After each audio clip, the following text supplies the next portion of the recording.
Hare Krishna, the person whose mind is stable, irrespective of thousands of thoughts, the person doesn't feel low. जो व्यक्ति अपनी senses को, अपनी इंद्रियों को कंट्रोल करता है, उसका माइंड हमेशा स्टेबल रहता है। और कृष्ण ने कहा है कि अपना मन अगर तुमने कृष्णा से लगा लिया तो you will control all your senses. भक्ति का फल कभी नष्ट नहीं होता। कर्म का अधिकार तेरा है, फल का अधिकार कृष्णा का है। आज हम गीता के अध्याय 5 जो कि कर्म संन्यास योग पर आधारित है कि कुछ श्लोक अध्ययन करेंगे।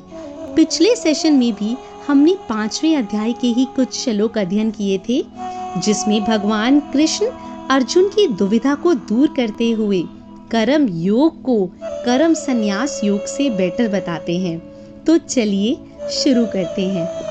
त्वमेव माता च पिता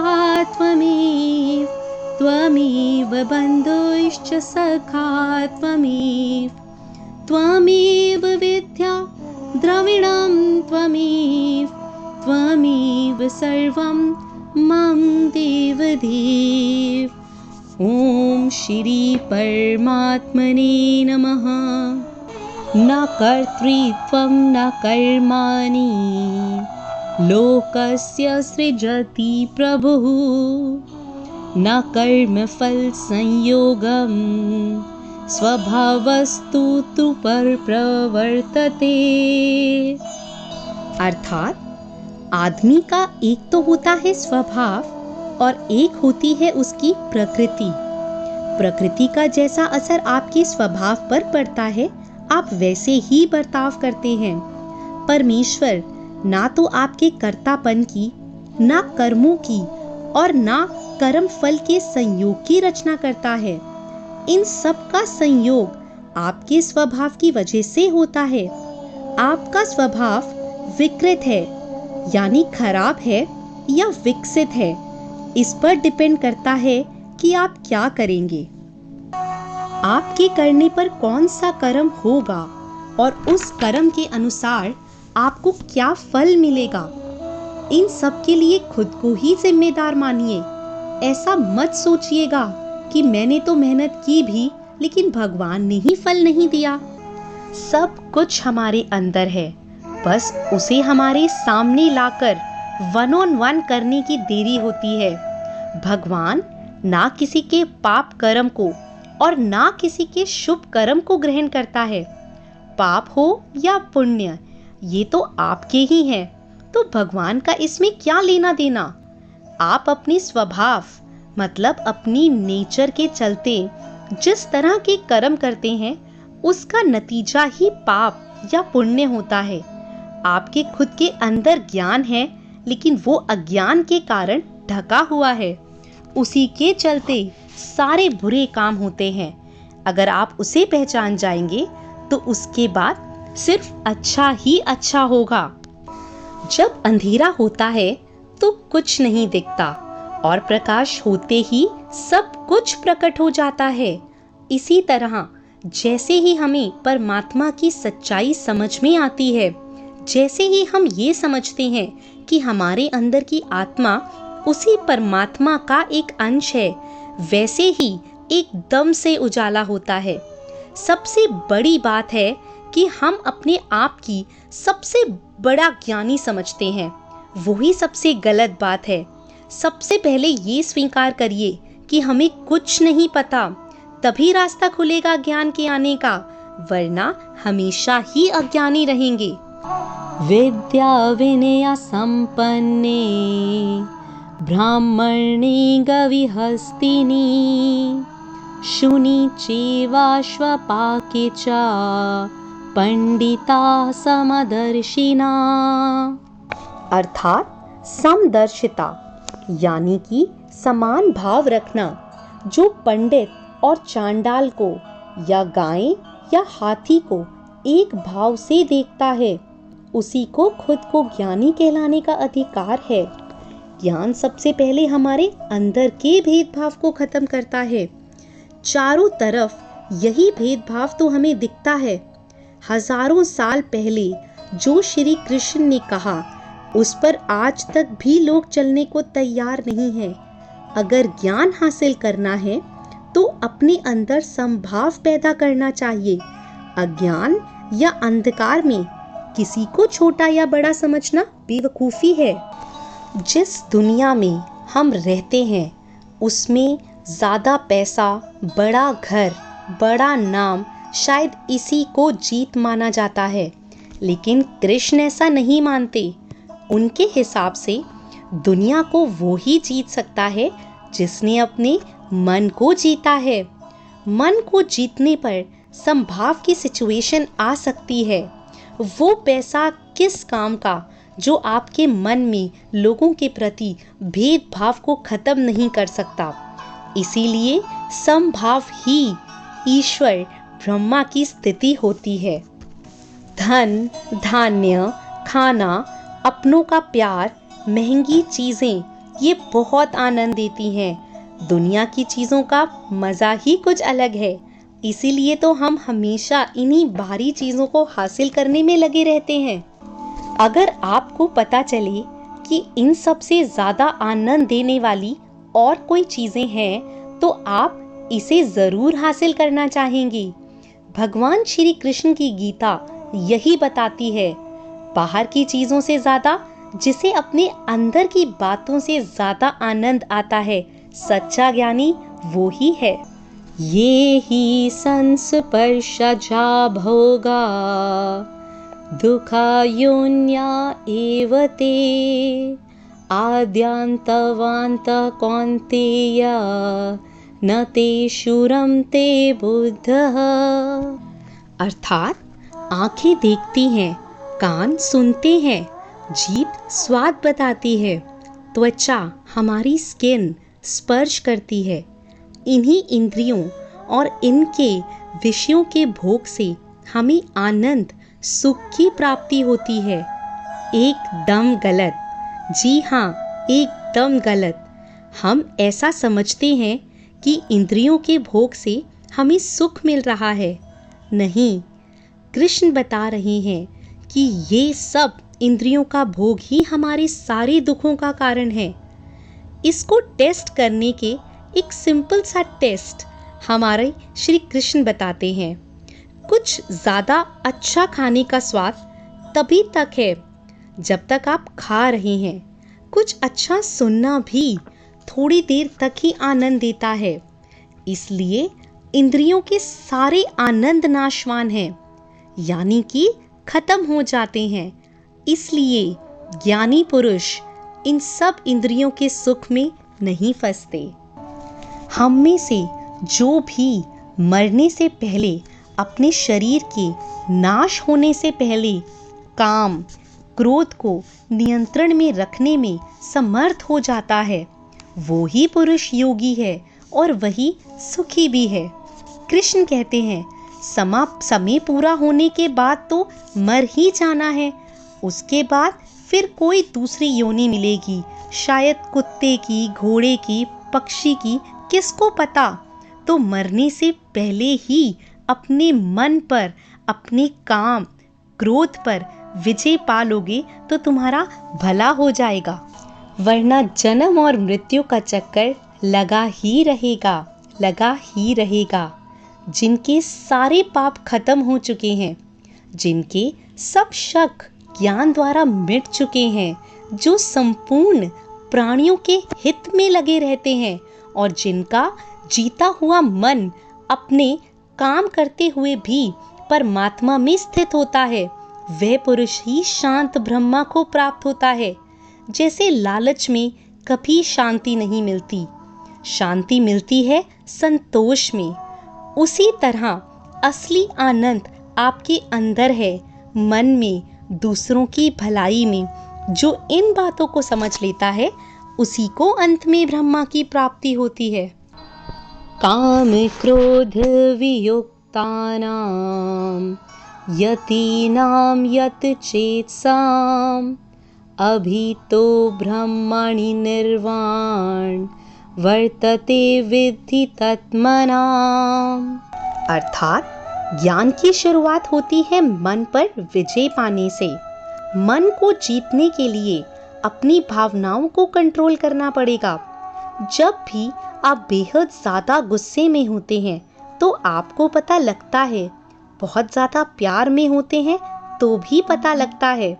बस इसी अति को रोकना है, यही भावनाओं को नियंत्रण में लाना है। इन पर विजय पाने के लिए मन में प्रण करना पड़ेगा कि विजय पानी ही है। और जिस दिन आपके अंदर वो विलिंगनेस जाग गई, ऐसा हो गया, तो आपके अज्ञान से पर्दा हट जाएगा और आप ईश्वर के नजदीक चले जाएंगे। दुनियादारी को भूल, बाहर के विषय भोगों को छोड़ के, आंखों के दृष्टि के माथे के बीच में स्थिर करके अपनी सांस पर ध्यान दीजिए। इसे ही प्राणायाम कहते हैं। ये एक माध्यम, एक मीडियम है ध्यान में जाने का, अपनी इंद्रियों को वश में करने का।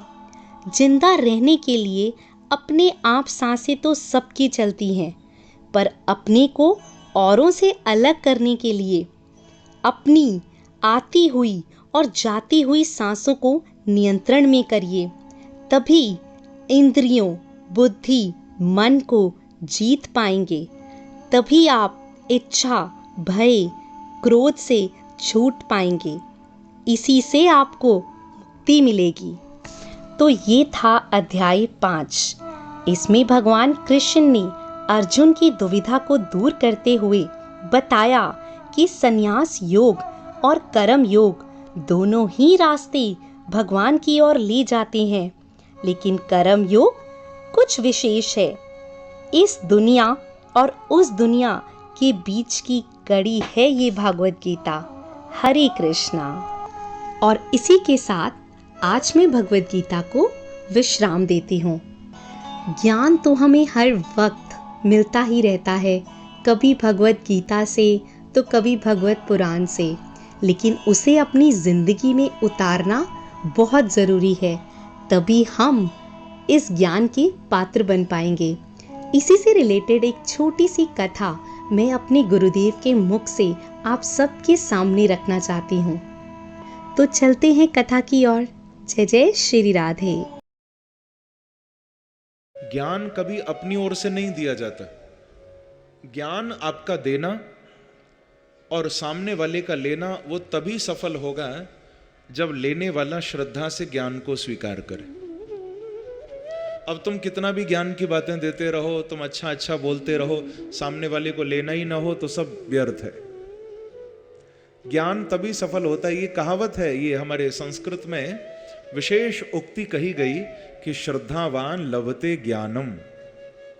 श्रद्धावान होकर जब हम गुरुजनों के, महापुरुषों के चरणों में बैठते हैं, तब हम ज्ञान के पात्र बनते हैं, ज्ञान के अधिकारी बनते हैं।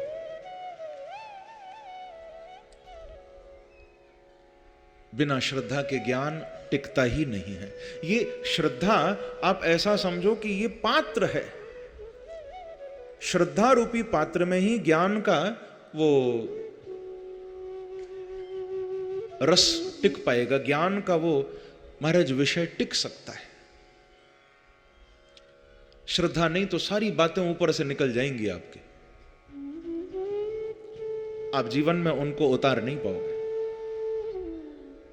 सुनना बड़ा आसान है, उतारना ही तो मुश्किल है। आपको एक घटना सुनाऊं, मुझे याद आई। एक कोई राजा था, उस राजा के नौकरों ने आकर राजा को बताया कि राजा हम लोग बड़े परेशान हैं। राजा ने कहा क्या बात हो गई? बोले महाराज आपके महल के पीछे जो बगीचा है ना, उस बगीचे में सुंदर सुंदर अंगूर के बेल लगे हुए हैं, और महाराज मुसीबत यह है कि एक चिड़िया रोज आती है, मीठे मीठे सारे अंगूर खा जाती है, खट्टे खट्टे सब छोड़ जाती है। तो हम लोग बड़े परेशान हैं, वो चिड़िया पकड़ में नहीं आती, बड़ी चालाक चिड़िया है। राजा ने कहा अच्छा ऐसी बात है, चलो मैं देखता हूं जरा। राजा खुद आया और राजा ने आकर स्वयं छुपकर एक कोना पकड़ लिया कि मैं देखूं ये कैसी चिड़िया है, ये कौन है। राजा छुपकर बैठ गया, इंतजार करने लगा तो थोड़ी देर में वो चिड़िया आ गई और मीठे मीठे सब अंगूर खाने लगी। तो राजा तो बड़ा बलशाली भी था, चतुर भी था, तभी तो राजा था। इतना फुर्ती से राजा ने आगे बढ़कर एक झपट्टा मारा, तुरंत चिड़िया को पकड़ लिया। राजा के हाथ में आ गई, कसकर के पकड़ लिया और डांटने लगा राजा कि तू इतना बदमाशी करती है, हमारे बगीचे के सारे मीठे अंगूर खा जाती है, मैं तुझे छोड़ूंगा नहीं। कस के पकड़ लिया। तो चिड़िया बोली कि महाराज आप मुझे मारना नहीं, आप कहो तो मैं आपके काम की 4 बातें आपको बताऊं जो आपके जीवन में बड़ी काम आएंगी, मुझे मारना नहीं। राजा ने कहा ठीक है, पहले मैं सुनूंगा, तेरी बात अच्छी लगी तो देखेंगे फिर, बता कौन सी बात। तो उस चिड़िया ने कहा कि महाराज पहली बात काम की, हाथ में आए शत्रु को कभी जाने मत दो, प्रेम से कहो श्री राधे। श्री राधे। राजा ने कहा ठीक कहा। दूसरी बात, बोले असंभव बात पर कभी भरोसा मत करो राजा। राजा ने कहा यह भी तूने बहुत अच्छी बात बताई, बिल्कुल ठीक। तीसरी बात, तो उसने कहा कि महाराज तीसरी बात यह है कि जो बीत गया उसका कभी पछतावा मत करो, जो हो गया सो हो गया, उस पर फिर बैठकर रो मत, पछताओ मत। राजा ने कहा यह भी तूने अच्छी बात बताई। अब चौथी बात, तो चिड़िया बोली महाराज आपने इतना कस के पकड़ रखा है कि बोला ही नहीं जाता मुझसे, थोड़ा ढीला तो छोड़ो तब तो चौथी बात बोलूं। इतनी अच्छी अच्छी बातें बता रही हूं फिर भी तुम कस के पकड़ के खड़े हो, थोड़ा तो ढील दो ताकि आगे बोलूं, गला नहीं खुलता। राजा ने जो थोड़ा ढील दी महाराज तुरंत चिड़िया उड़ के भागी है और ऊपर जाकर पेड़ पर बैठ गई और ऊपर पेड़ पर बैठकर बोली कि महाराज चौथी बात यह है कि मेरे पेट में 2 अनमोल हीरे हैं। अब राजा ताली पीट पीट कर रोने लगा, महाराज पछताने लगा, हाथ मलने लगा, हाय हाय मैंने क्या कर दिया, इसके पेट में अनमोल हीरे थे। चिड़िया जोर से हंसकर बोली कि महाराज अब मैंने देख लिया, तुम सुनते तो हो पर जीवन में कुछ नहीं उतारते। मैंने पहली बात कही थी हाथ में आए शत्रु को जाने मत दो, तुमने जाने दिया। मैंने दूसरी बात बताई थी असंभव बात पर भरोसा मत करो, ये असंभव बात थी कि मेरे पेट में 2 हीरे, तुमने इस पर भरोसा कर लिया। और तीसरी बात मैंने कही थी जो बीत गया उस पर पछताओ मत, अब तुम हाथ मल रहे हो, यानी तुम सुनते हो जीवन में उतारते कुछ भी नहीं हो। प्रेम से कहिए श्री राधे। श्री राधे। सुनना आसान है बंधु, बड़ी श्रद्धा लेकर भगवान के चरणों में आई।